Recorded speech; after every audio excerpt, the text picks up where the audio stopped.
Kiekvieną kartą, kai virusu užsikrėtęs žmogus kosėja arba čiaudi, tūkstančiai mikrolašelių patenka į aplinką. Netgi mažiausiame mikrolašelyje gali būti šimtai virusų. Šie mikrolašeliai gali patekti į sveikų žmonių organizmą per burną arba nosį kontaktuodami su kvėpavimo takų gleivine.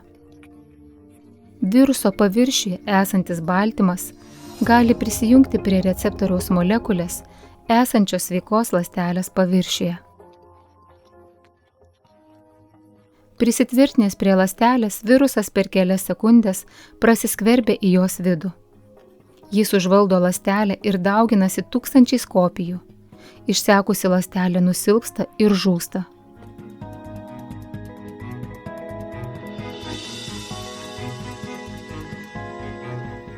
Nauji virusai išsiskiria užkrėsdami kaimyninės ląsteles arba grįždami į užsikrėtusiojo kvėpavimo takus. Ląstelių sunaikinimas sukelia uždegimą ir gleivinės susilpnėjimą. Tai palengvina kitų patogenų sukeliančių potencialiai mirtinas infekcijas, tokias kaip plaučių uždegimas, patekimą į organizmą.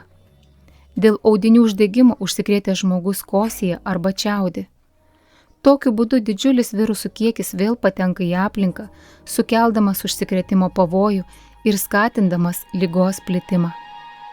Tačiau žmonės nėra visiškai bejėgiai prieš aplinkoje esančius virusus ir bakterijas. Mūsų kvėpavimo takų gleivinės apsaugo nuo infekcijų, naudodamos savaiminio apsivalymo mechanizmus ir aktyvindamos imuninį atsaką.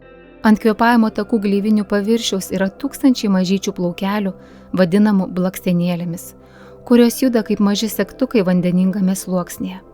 Blakstienėlės padengtos lipniu geliu, kuris sudaro gleivių sluoksnį, sulaikanti patogenus ir oro teršalus.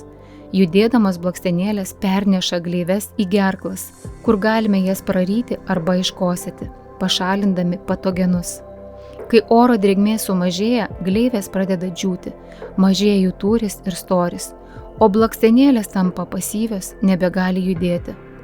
Tai sutrikdo patogenų šalinimo procesą, todėl virusams lengviau prasiskverbti į ląsteles ir sukelti infekciją. Palaikyti gleivinės drėgmę padeda pakankamas skysčių vartojimas. Tai taip pat pagerina organizmo imunitetą. Skysčiai atpalaiduoja gleives, leidžia lengviau jas pašalinti iš organizmo ir taip apsisaugoti nuo infekcijų. Palaikant pakankamą skysčių kiekį organizme, gleivinės išlieka drėgnos, todėl patogenams sunkiau prasiskverbti. Svarbus ir oro drėkinimas. Sausas oras gali labai greitai išsausinti gleivinę, todėl svarbu užtikrinti, kad patalpoje būtų palaikoma tinkama drėgmė. Tam naudojami drėkintuvai ar tiesiog paprasti indai su vandeniu šalia radiatoriaus.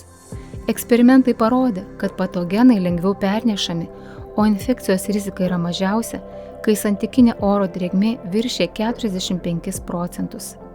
Kai drėgmė nukrenta žemiau šios ribos, blakstienėlėms vis sunkiau judėti, todėl infekcijos rizika didėja. Palaikykite nuo 50 iki 70% oro drėgmę. Atsiminkite, pakankamas skysčių vartojimas ir tinkama patalpų oro drėgmė yra būtini kvėpavimo takų, ypač nosies ir apatinių kvėpavimo takų gleivinės imunitetui užtikrinti. Būkite sveiki.